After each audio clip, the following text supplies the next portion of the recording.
Donc salut à tous, on se retrouve pour une nouvelle vidéo avec le GF38 en Ligue 1. Donc on va finir cette saison, parce qu'il nous reste 6 matchs à jouer, donc avec du beau monde. On va jouer Nîmes, PSG, Dijon, Saint-Étienne, Lille et on va finir par un match contre Strasbourg. Donc on perd pas de temps et on va démarrer directement par le match contre Nîmes. Donc Nîmes qui est 13e au classement à 4 points de nous. Et donc on a déjà la compo de prête. On va jouer avec la même équipe que l'équipe qui a battu Monaco. Hormis Klimovic sort de l'équipe et Christensen prend sa place. Mais sinon, je fais confiance aux mêmes joueurs pour espérer chercher la victoire à Nîmes. Donc c'est parti. Et Nîmes couvre le score 1-0 pour les Nîmois. C'est quand même incroyable. On a une occasion, on tire sur la barre. Et sur le contre, sur la suite de l'action, les Nîmois marquent. Encore une erreur de défense. Schleusener qui se trouve tout seul. Ça fait 1-0 pour Nîmes. Et le deuxième, deuxième but Nîmois dans la foulée. Vraiment, on fait vraiment n'importe quoi. Asta qui dégage une balle. Plein axe sur Saïn, c'est n'importe quoi. La défense qui compte la balle mais qui suit pas. Et Saïn qui marque, ça fait 2-0. Quel match fou. Le match en balle. Ryan Kuloich qui marque 2-1. On est revenu 2 minutes après. Contre-attaque. Kuloich qui part au but. Qui défile le gardien et qui marque 2-1. Le match revient. On est revenu 5 minutes après avoir marqué le premier but de notre équipe. C'est Kuloich sur ce coup franc joué à 2. Qui la donne à Christensen qui frappe, c'est contré. Et ça fait 2 partout. On est revenu et c'est pas fini. Il reste du temps avant d'aller chercher la victoire. Et on a été mené 2-0. Et nous voilà devant le score. 3 buts à 2. Un nouveau coup franc pour nous. Encore Christensen, c'est magnifique. Coup franc. Pleine lucarne, c'est magnifique. 3-2 pour Grenoble. Victoire pour nous sur la pelouse de Nîmes. Après avoir été mené 2-0 sur 2 buts en 3 minutes par les Nîmois, on est revenu en 5 minutes. Puis on a fait la différence en seconde période pour aller chercher la victoire. Donc le travail est fait et on double le succès après celui contre Monaco. Le prochain match, on joue contre le Paris Saint-Germain à domicile, donc ça risque d'être vraiment compliqué. Donc je voulais vous prévenir, mais le maintien est assuré, c'est bon. On a 45 points, Strasbourg en a 28. Il y a 17 points d'écart et il reste 15 points à prendre. Donc c'est assuré. Et pour l'Europe, il faudra un exploit, il faudrait que Nantes perde tous ses matchs et que nous on gagne tous si on veut espérer être en Europe l'année prochaine. Parce qu'on a déjà 10 points de retard sur Nantes. Donc pour ce match, je tente, hein. On va voir ce que ça donne. Un 4-4-2 en losange. Parce que mes joueurs de couloir, Politic et Amechi, ils sont fatigués. Et Christiansen aussi, donc je fais tourner. Et on va tenter, on peut toujours tenter, on n'a rien à perdre. On joue contre le Paris Saint-Germain. Donc on va voir ce qu'on peut faire avec cette équipe. Donc on va démarrer avec cette compo-là.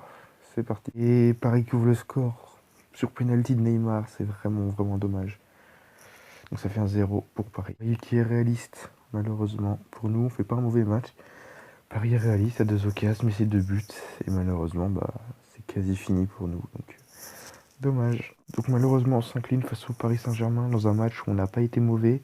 Au vu des stats, on a même plus tiré qu'eux. On a eu beaucoup d'occasions, on n'a pas fini, c'est dommage. Paris de tirs cadrés, 2 buts.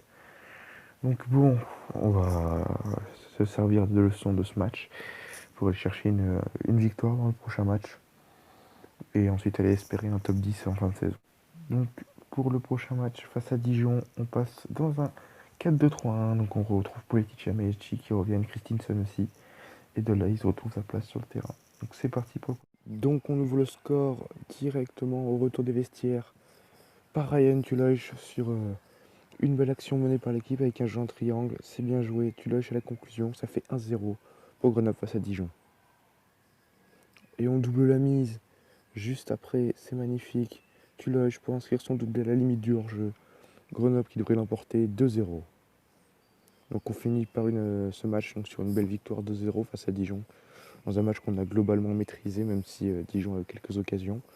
Donc on fait le travail, on continue à l'emporter pour espérer un infime espoir de Coupe d'Europe l'année prochaine.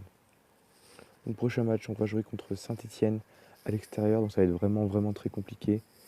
Donc il va falloir espérer une victoire pour aller chercher un top 10. Et au niveau de la compo, on garde la même équipe. Donc on repart avec les mêmes joueurs pour espérer aller chercher une victoire. Malheureusement, au bout de 3 minutes de jeu, on encaisse l'ouverture du score par je sais plus qui c'est. Ah oui, c'est Diony qui marque sur une balle repoussée, but. C'est dommage. On égalise. Dès le retour des vestiaires, on égalise.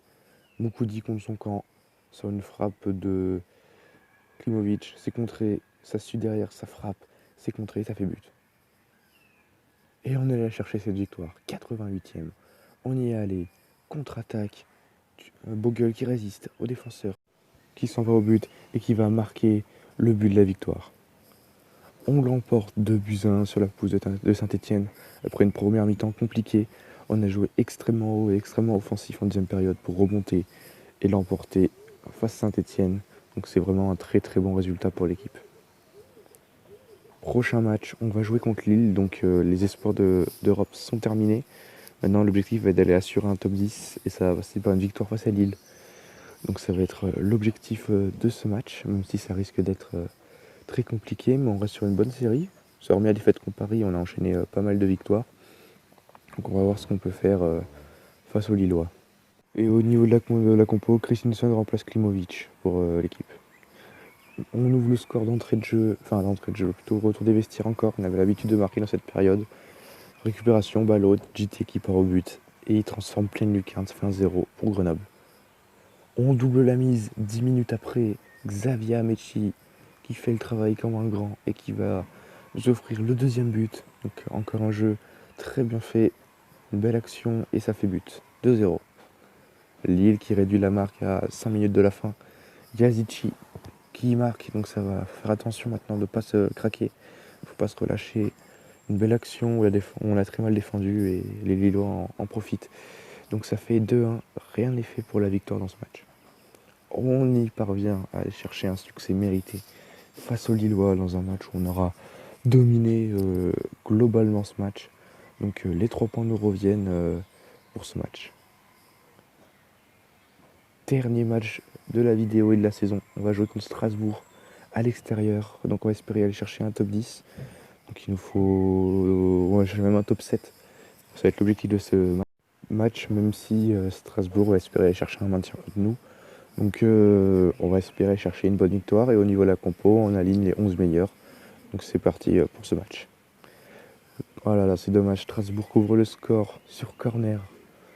Vraiment dommage. Ça fait déjà 1-0 pour les Strasbourgeois sur ce corner.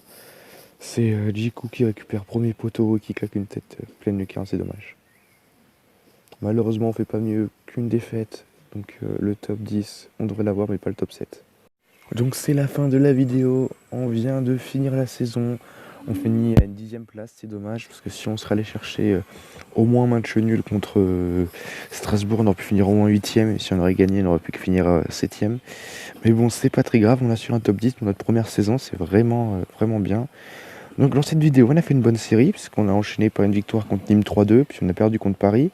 Puis on a enchaîné 3 succès de rang contre Dijon, Saint-Étienne, Lille, mais après on a perdu contre Strasbourg, donc c'est dommage. Donc au niveau du classement, on se retrouve 10e avec 54 points. On finit à 7 points de Lille, 6e. Donc il y avait vraiment moyen de faire quelque chose si on aurait été plus régulier. Au niveau du maintien, on l'a assuré facilement avec 20 points d'avance sur Dijon. Donc on a fait vraiment une bonne saison. Au niveau des classements à domicile, on a été la 9e équipe. On a vraiment été difficile à battre cette année à domicile. Mais malheureusement à l'extérieur, on a pris que très peu de succès, très peu de points. Ce qui nous a coûté, je pense, l'Europe. Et aussi, aussi au niveau des stades de joueurs, JT finit 2e meilleur buteur du championnat derrière Mbappé. Et Klimovic finit meilleur passeur du championnat. Donc ça fait vraiment plaisir pour eux. On va espérer compter sur eux l'année prochaine pour faire une meilleure saison. Donc comme je vous rappelle, pour la prochaine saison, plusieurs joueurs vont nous quitter. Avec notamment Monfray et Bogle qui partent, et Tarolzi, Gilmour et Whitburn qui nous rejoignent. Donc on va voir ce qu'il faut recruter pour l'année prochaine. Il va falloir recruter un latéral droit. C'est Aboudemba, je ne vais pas le prolonger, donc il va falloir recruter un latéral droit. Peut-être un défenseur central pour compenser Monfray qui part. Et à la rigueur un buteur, même si j'ai un petit jeune qui arrive en fin de contrat. Donc on verra ça dans une prochaine vidéo. Et je vous dis donc à bientôt.